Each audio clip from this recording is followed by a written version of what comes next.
اعوذ باللہ من الشیطان الرجیم بسم اللہ الرحمن الرحیم یا عباد لا خوف علیکم اليوم ولا انتم تحزنون صدق اللہ العظیم۔ اللہ تبارک و تعالی ہمیں یہ زندگی دیے ہیں اور اس زندگی ہمارے لیے بہت قیمتی ہے، بہت بڑی سرمایہ ہے۔ اگر ہم اس کو بیکار اوقات میں صرف کریں گے، خرچ کریں گے، تو اللہ کے ہاں اس کا جواب دینا ہے، ہمیں بھی دینا ہے اور آپ کو بھی دینا ہے۔ جب ہمیں بیکار وقت میں خرچ کرنے پر اس وقت کو جواب دینا ہے تو ہمیں چاہیے کہ ہم صحیح وقت کے لیے اپنے آپ کو وقف کر دیں۔ اللہ تبارک و تعالیٰ نے ہم کو اور آپ کو بیکار پیدا نہیں کیا، بلکہ اللہ تبارک تعالیٰ نے ہمیں اور آپ کو اپنے عبادت کے لیے پیدا کیا ہے۔ دنیا کا نظام ہے کہ جتنے بھی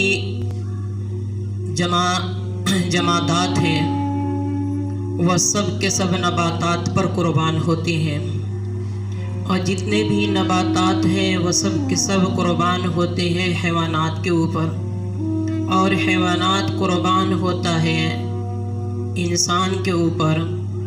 اب انسان کس کے اوپر قربان ہو تو یہ رب العالمین کے اوپر۔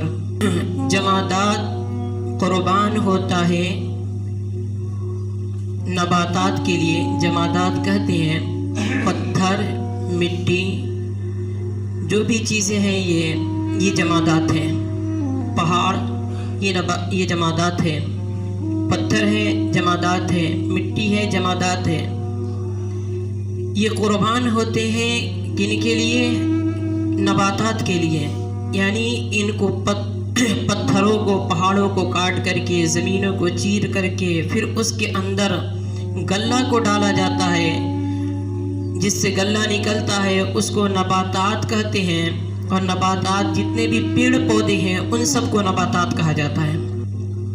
جب انہیں کھود کر کے اس کے اندر بیج ڈالے جاتے ہیں تو نباتات نکلتے ہیں، پیڑ پودے نکلتے ہیں۔ اور جب پیڑ پودے قربان ہوتے ہیں حیوانات کے لیے، یعنی پیڑ پودے جو چیز ہیں اس کو جتنے بھی چرنے والے جانور ہیں یا انسان ہی ہے اس کو قربان ہوتا ہے وہ حیوانات کے لیے، یعنی کہ اسے بھیڑ بکریاں وغیرہ سب کھاتے ہیں، یعنی کہ ہر شخص کے اوپر قربانی ہے۔ پھر حیوانات قربان ہوتے ہیں انسان کے لیے، یعنی کہ انسان حیوانات اپنی قربانی دیتا ہے تاکہ انسان اس کے اوپر بیٹھ کر کے کہیں سفر کر سکے، کہیں جا سکے، وہ اپنی قربانی پیش کرتا ہے۔ اللہ نے انسانوں کو زمین کا خلیفہ بنایا، مطلب یہ ہے کہ انسان کو اللہ تبارک تعالیٰ نے کچھ اختیار دیا کہ وہ زمین کے اندر جو کچھ کرنا چاہے کر سکتا ہے۔ مثلا اللہ تبارک تعالیٰ زمین کو سخت لوہے کی طریقے سے کر دے تو کیا اس کے اندر کوئی شخص ہے جو بیج ڈال سکتا ہے؟ کیا اللہ تبارک و تعالیٰ شیر کے طریقے سے تمام جانوروں کے دلوں کو کر دے تو کیا اس کے اوپر کوئی سواری کر سکتا ہے؟ اگر اللہ تبارک تعالیٰ تمام پتھروں کو لوہا بنا دے تو کیا اس کے اندر سے کچھ کھانے پینے کی چیزیں نکل سکتی ہیں؟ نہیں۔ تو اللہ تبارک و تعالیٰ نے ہر چیز کو قربان کیا کہ جمادات قربان ہو گئے حیوانات کے، نباتات کے لیے، نباتات قربان ہو گئے حیوانات کے لیے، اور حیوانات قربان ہو گئے انسان کے لیے۔ تو اب انسان کس کے لیے قربان ہوگا؟ یہ رب العالمین کے لیے قربان ہو جائے۔ اللہ کا خوف، اللہ تبارک تعالیٰ کا ڈر اپنے دل کے اندر بسا لے اور اللہ تبارک تعالیٰ کی عبادت کثرت کے ساتھ کرنے لگے تاکہ بندہ یہ کامیابی کے راستے پہ پہنچ جائے۔ اللہ کی حکم آتا ہے کہ اے میرے بندے، آپ کے اوپر نماز فرض ہے۔ جب مؤذن پکارتا ہے حی علی الصلاۃ، اے اللہ کے بندو تم نماز کے لیے آ جاؤ، یعنی اپنے رب کے سامنے آ کر کے کھڑا ہو جاؤ۔ انسان منہ پھیر کے دوسری طرف چل دیتا ہے، اس کے دل کے اندر یہ نہیں آتا کہ یہ صدا جو لگایا جا رہا ہے اللہ رب العزت کے لیے، ہم جس سے روح گردانی کر رہے ہیں، چہرے کو پھیر رہے ہیں، وہ کتنا طاقتور ہے۔ ذرا ایک مرتبہ تو دل کے اندر سوچ لیتے ہیں۔ اور حی علی الصلاۃ کا مطلب صرف یہ نہیں ہوتا کہ نماز کے لیے آؤ، بلکہ یہ ہوتا ہے اے اللہ کے مقرب بندے، اے اللہ کے چنے ہوئے بندے، اے اللہ کی غلامی کو قبول کرنے والے، تمہارا رب تمہیں بلا رہا ہے۔ دنیا کے ایک بادشاہ کسی کو بلائے تو اس کی خوشی کی کوئی عالم نہیں رہتا کہ بادشاہ نے مجھے بلایا ہے، بادشاہ نے مجھے بلایا ہے۔ ہم تو بڑے آدمیوں میں سے شمار ہو گئے، کیا یہ دل کے نہیں آتا کہ ان بادشاہوں کے بادشاہ، شہنشاہ عالم، تمام دنیا کے اوپر حکومت کرنے والے، وہ جو بادشاہ کے جس کی وجہ سے آپ کا دل جگمگا اٹھا بلانے کی وجہ سے، اس کا بھی بادشاہ آپ کو بلا رہا ہے، تو آپ کو کتنا تیزی کے ساتھ آنا چاہیے، کتنا تیزی کے ساتھ آنا چاہیے کہ اس کا دل یہ بلا رہا ہے، نہ معلوم جانے کے بعد اس کے دل کے اندر کہیں دشمنی کے اندر بدل جائے، کہیں جانے کے بعد اس کے دل کے اندر ہمارا نفرت پیدا ہو جائے۔ اور وہ احکم الحاکمین جسے بلاتا ہے، چن چن کر کے اپنے دربار کے اندر بلاتا ہے، ہمیں اس کے دربار میں تو ضرور جانا چاہیے۔ اگر ہمارے لیے، ہم اپنے لیے سعادت سمجھے تو ضرور جانا چاہیے، لیکن لوگ سمجھتے ہیں کہ بادشاہوں کے دربار بہت بڑے ہیں، تو کیا اللہ رب العزت کی بات کو لوگ نیچے نہیں سمجھتے؟ جو صرف بادشاہوں کے بلانے کے اوپر دوڑ کر کے جاتے ہیں، کیا اللہ رب العزت جب ان سے پوچھے گا کہ جب میرا مؤذن ہر وقت دن بھر میں 5 مرتبہ تجھے پکارتا تھا حی علی الصلاۃ، کیا جتنے خوشی کے ساتھ دنیا کے بادشاہوں کے قدموں میں جا کر کے گر جاتے تھے، کیا کبھی میرے لیے بھی تو نے یہاں مسجد کے اندر میرے قدموں میں آ کر کے گرے؟ وہ خوشی نہیں جتنا خوشی دنیا کے بادشاہوں کے بلانے کے اوپر ہے۔ آنکھ بند کر کے کہہ دیجئے کہ اللہ کی محبت ہمارے دل کے اندر نہیں ہے، ہمیں دنیا کا خوف ہے، آخرت کا خوف نہیں ہے۔ اس وجہ سے تو اللہ کے مؤذن پکارتا ہے تو ہمیں کوئی پرواہ نہیں، اور دنیا کے ایک بادشاہ بلاتا ہے، ہم دوڑ کے چلے جاتے ہیں، دوڑ کے چلے جاتے ہیں۔